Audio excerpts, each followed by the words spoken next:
So, the Indianapolis Colts were officially eliminated from the 2023 NFL playoff race. Whenever you see your team pop up on that list, officially eliminated from the playoff race, it hits you a little bit. And, we're going to talk about the future. What the Colts need to do this offseason, who they need to get rid of, maybe who they need to go after. Not going to get too in-depth in that, but if you enjoy Colts football, NFL football, this is the place for. Make sure you like, subscribe, put the post notification bell on so you miss any future videos. So the Colts officially being eliminated from the playoffs was, it wasn't a matter of if, it was a matter of when. And this past week when the Jaguars beat the Jets, that officially put the nail in the coffin for the Colts. So let's review what the Colts did last offseason. What went wrong, what went good during the season from what we did. The draft. Let's start with the draft. So you look at the draft, didn't have a first-round pick. The Carson Wentz situation, you lost a first-round pick, so it sucked. So your first pick was Alec Pierce. You traded back, you were up further, you were in the early second round. Traded back, you took Alec Pierce. Alec Pierce has looked good for a rookie. You let Stephon Gilmore take care of him in training camp to try and take that approach to really help polish him, to really help him in his development and becoming at the time we were expecting a number two, just a number two. I think Pierce is capable of more than just a number two. He's been a solid number two. We haven't seen a number one jump. We may not. Just saying, he's capable of a lot. I'm excited for this kid in the future. For the quarterback situation that he has dealt with, he's made do. First week, he had the drop. Then you had the concussion. It was not a hot start. But he has shown massive improvements, massive strides in his development. I'm excited for Alec Pierce. That's something we got right over the offseason. Then we drafted Jelani Woods. Freak of nature. Absolute freak of nature. Jelani Woods out of Virginia Tech. He's like 6'7", had a crazy 40 time. And when he has been on the field, he has been fun to watch. He has made a difference. He just hasn't been on the field enough. And, he has had some injuries, right? But when he has been given the opportunity, Jelani Woods has made a difference. He is a future number one tight end. Future number one. Kylan Grant is number two.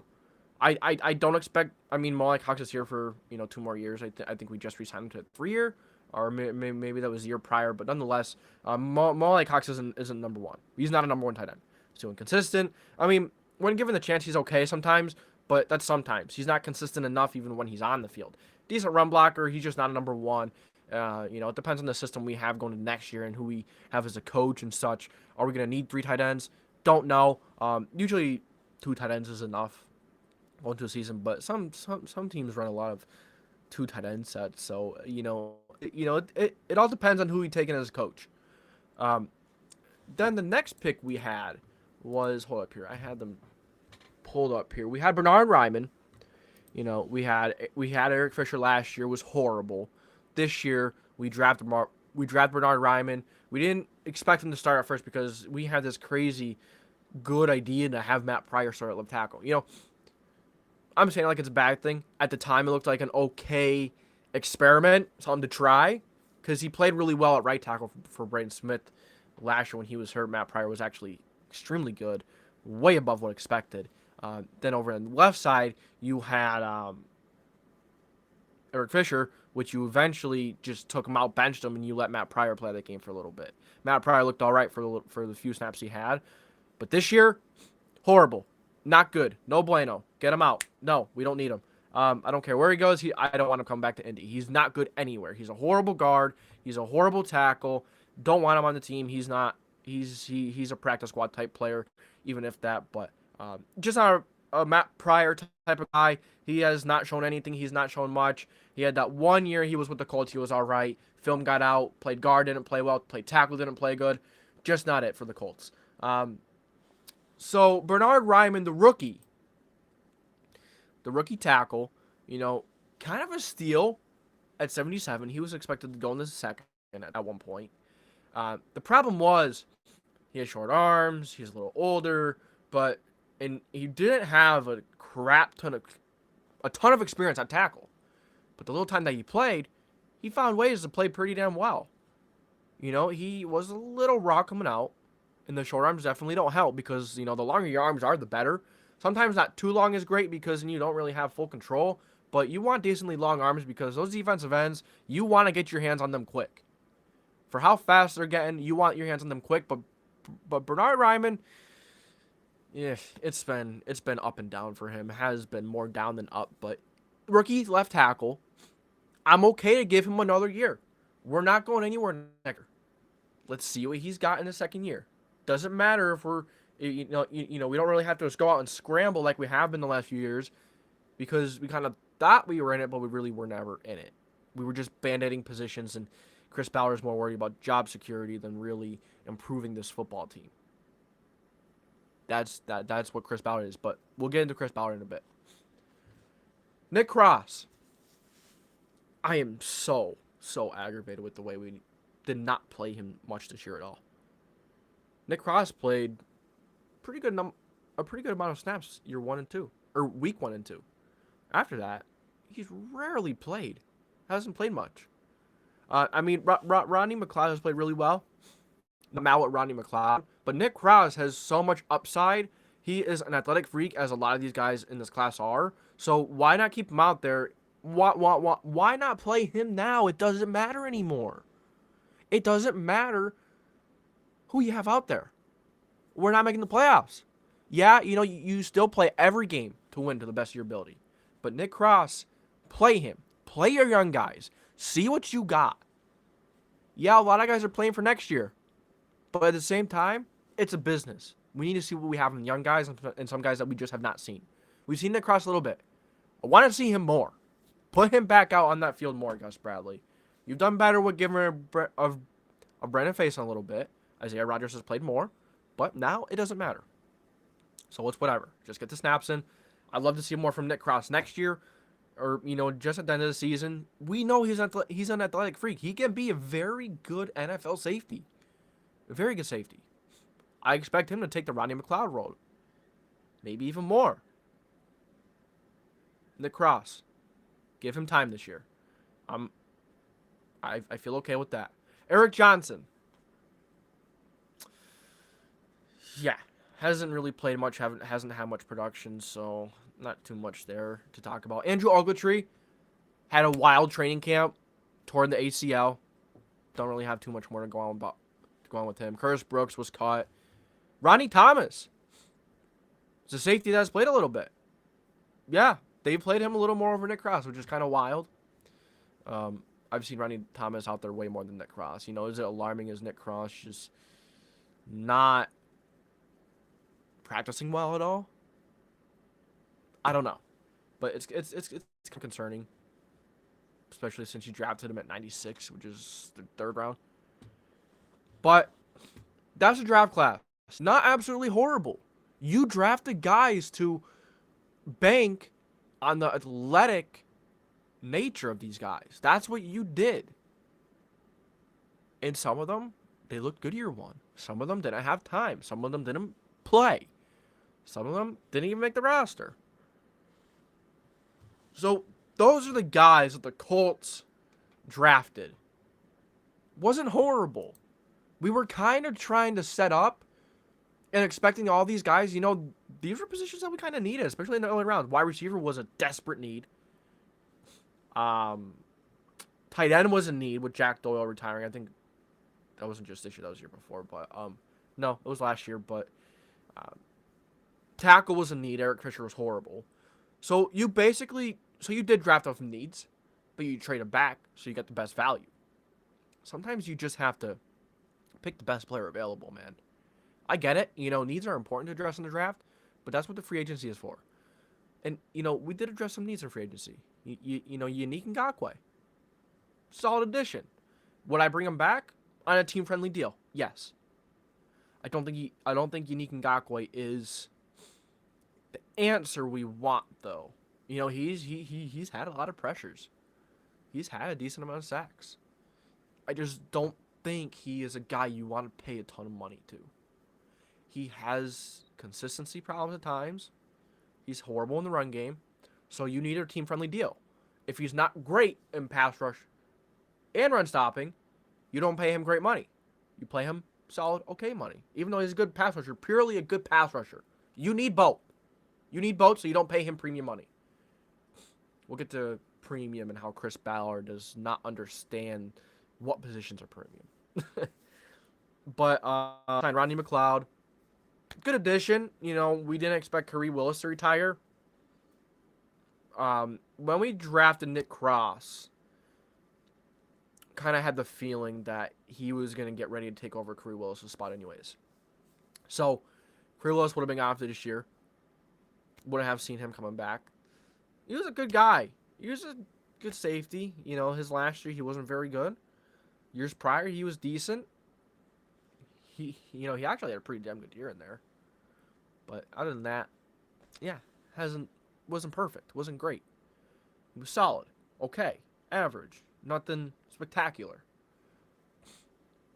So, you signed Rodney McLeod. I think you signed a bunch of other guys for, like, special teams. Armani Watts got hurt. Didn't play. Brendan King, special teams guy. There's another guy in there somewhere that we signed. I just don't remember who. Afidi Adangbo off the edge. That's the guy that we signed. Otherwise, we really didn't sign many people, did we? No. And that brings us to Chris Ballard. Right to Chris Ballard. He is so worried about job security, keeping his job, instead of going to make a risk to make this team great. We've heard Chris Ballard and Frank Reich say this. It's not difficult to become good. It's difficult to make the leap from good to great. And Chris Ballard doesn't know how to do that. Going for security, being conservative. That's not how you make the jump from good to elite. No. You have to take a shot at quarterback at some point. What? Back then, you had Andrew Luck. You know, you had Jacoby start that year. Then you had Andrew Luck come back for a year. Then you had Jacoby for a year. You actually had Scott Tolzien start the year that Andrew Luck was hurt, and then Jacoby played the rest of the season. Yeah. And then you had Philip Rivers. You had Brian Hoyer at one point. Jacob Eason, he played one snap. Sam Ellinger started at one point. I did say Carson Wentz, I think. I don't remember. That's point proven. We've had way too many starting quarterbacks. We need to find consistency. We need to find the guy.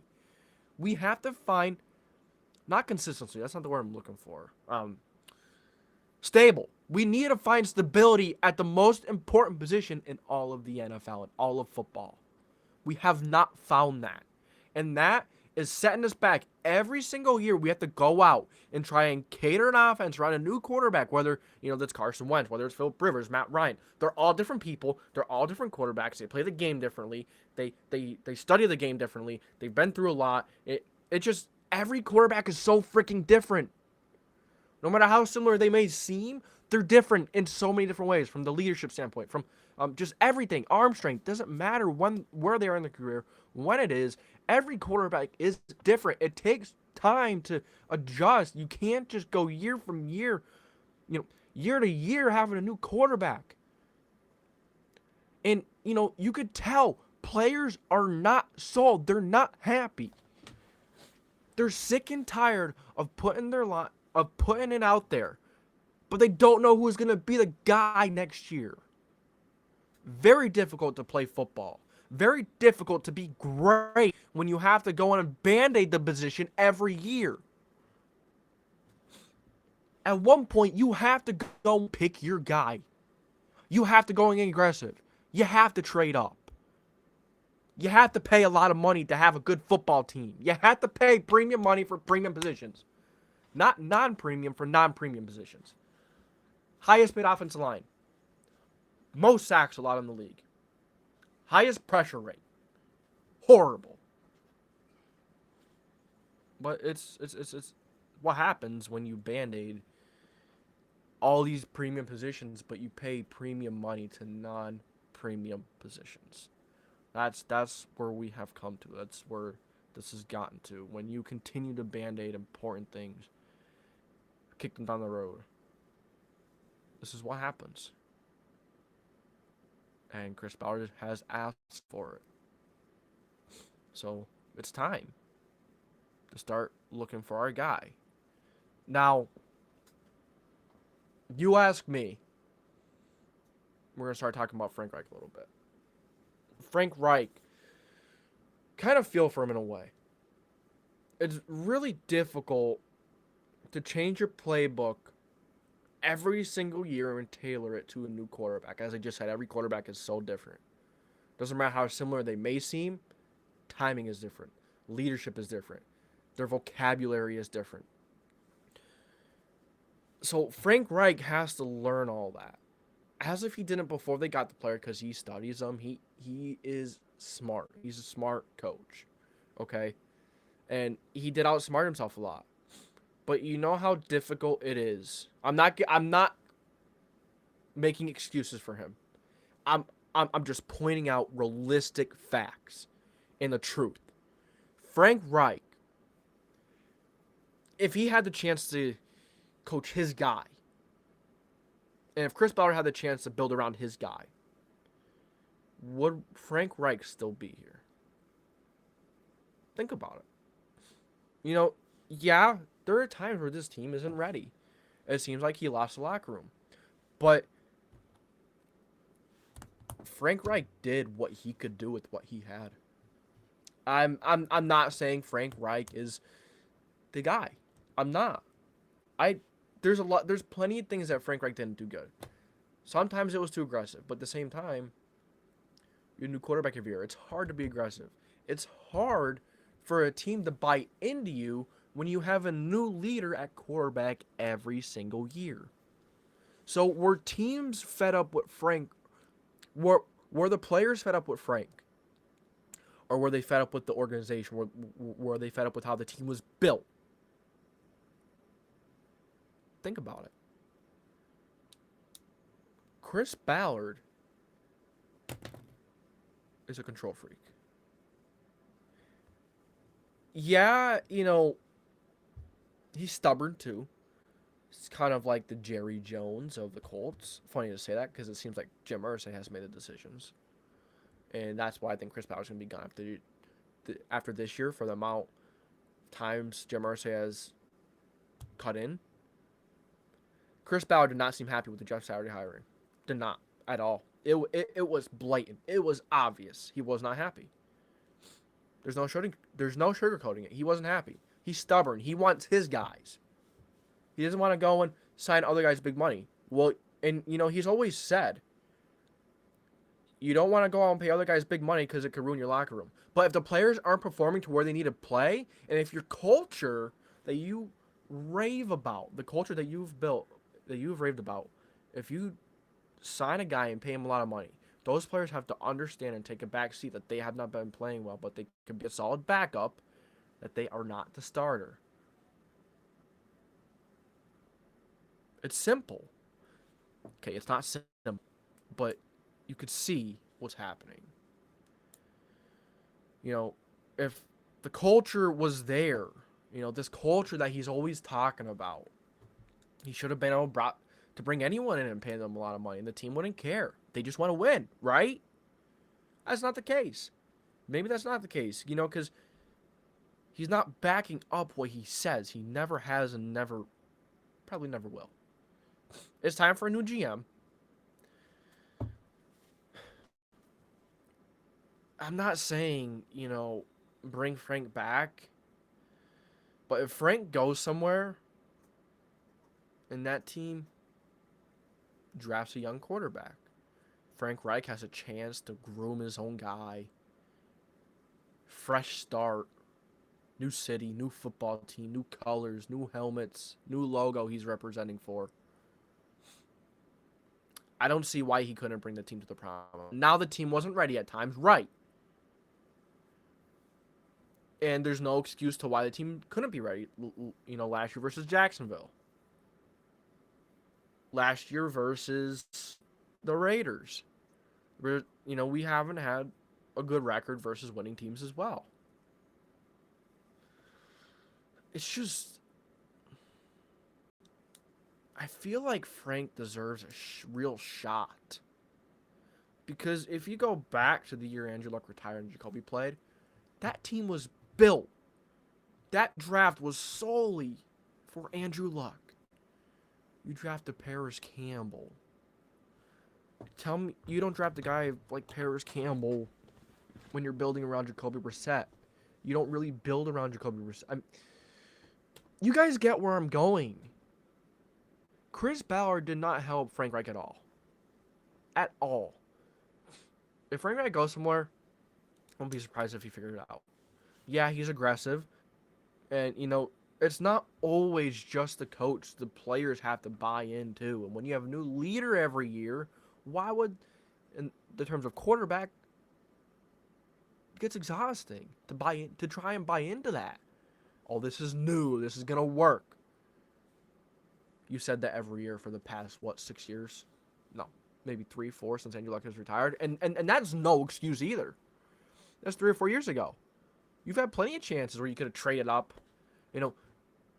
I've said it a few times, but you just have to go and be aggressive and get that guy and find stability. That's what the Colts need. And Chris Ballard, if he's not willing to take that risk, get rid of him. Doesn't matter how good the entire rest of the team is. And, let's talk about Quentin Nelson, Darius Leonard, and the contracts. Quentin Nelson, paying him $20 million a year. At first, I'm like, generational talent. Okay. Now I'm realizing that I was wrong. It doesn't matter if it's a guard. It doesn't matter if it's a generational talent at guard. It's not. A guard isn't going to win you a Super Bowl. A guard isn't going to bring you a championship over a $20 million tackle. A $20 million worthy tackle will bring you a championship, not a $20 million guard. Not alone, of course. But a tackle is way more important. Way more important. Now let's talk about Leonard. I've said a few times, even now, I'm not happy with Leonard's contract. But this one's a weird one to talk about. Because I think Darius Leonard, as a linebacker, is the one of the very, very, very rare exceptions that a linebacker is worth premium position money. Okay? The problem with Darius Leonard is he just had 2, not 1, 2 back surgeries in 6 months? And he has never played a full NFL season. That's my problem with the Leonard contract. I think the type of player Leonard is, the amount of turnovers that he forces, and how defensive coordinators have to game plan for him, and the quarterback, every player needs to know where he is at all times. That's the rare exception at linebacker I'm willing to pay the $20 million to, because that turnover can be the difference in the Super Bowl, in a playoff game. That's where I kind of see, okay, pay him. What holds me back? Injuries. 2 back surgeries. Listen to this. The first surgery, they deemed as minor. He'd be back in a month and a half from a back surgery. Tell me how stupid that sounds. Minor back surgery. Yeah, minor. Minor back surgery. Be back in a month and a half for mid-training camp. And it was the beginning of June or the middle of June? Yeah. That's moronic. These guys are world-class doctors and stuff. They know what they're talking about. But at the end of the day, it's common sense to know that any back surgery is not minor.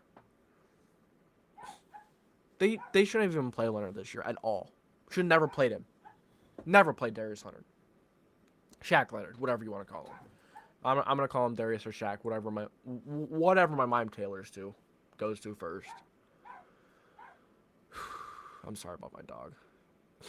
But yeah, man, it's time to start looking at the draft. Enjoy these last few games as much as you could, because football is almost over and obviously the Colts are eliminated. So you need to enjoy these games.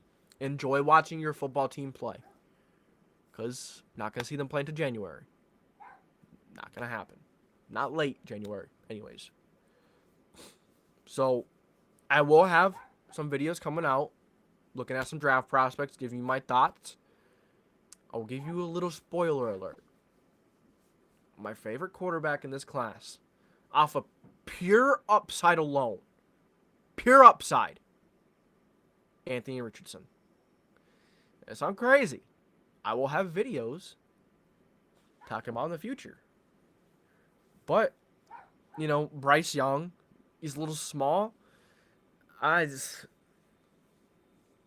have my doubts. You know, I think he's his talent is phenomenal. That's undeniable.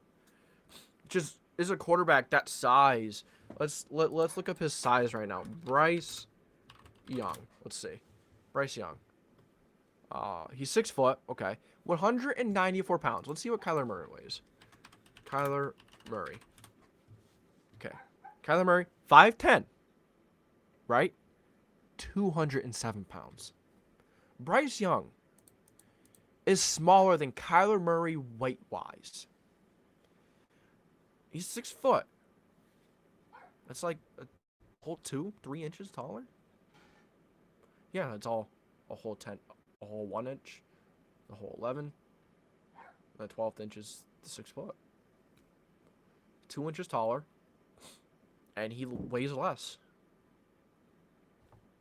Yeah, he's a little more of a pocket guy. You can't really run around like Kyler Murray, so he's going to take less hits. But it doesn't matter. You have those big 300-pound NFL guys hitting you hard. Your body's going to have a hard time holding up. Unless you can bulk a little bit, put some weight on, and then, you know, bulk and get some muscle mass. I don't know how I feel about Bryce Young. You know, he's talented, and we know that. But the size is scary. Then you have C.J. Stroud. Let's C.J. Stroud. Seems like a common guy that has a real possibility of falling to the Colts. 6'3", 218 pounds. That's a typical quarterback. Now, I'm not really gonna talk about him too much because I'm gonna leave that for future videos for me to get in depth into other guys. Talk about Bryce Young a little bit. So there's your little foreshadowing. There's a little sneak peek to my quarterback thought process on these guys. The guy that I would take at number 6. We'll talk about that in a bit because maybe I do want C.J. Stroud. Maybe I want Anthony Richardson instead. Heck, maybe I want Will Levis or Hendon Hooker. I will let you guys know. And until then, thank you for tuning in to the JDW Sports Talk Show, where every fan is welcome. Make sure you comment down below what you think the Colts record will be at the end of the season. That's all I got for you today. Thank you for tuning in to the place. But let's see, we got to think of we got to come up with some kind of slogan other than where every fan is welcome. We need like something catchy. Until next time, see you later. Make sure to like and subscribe.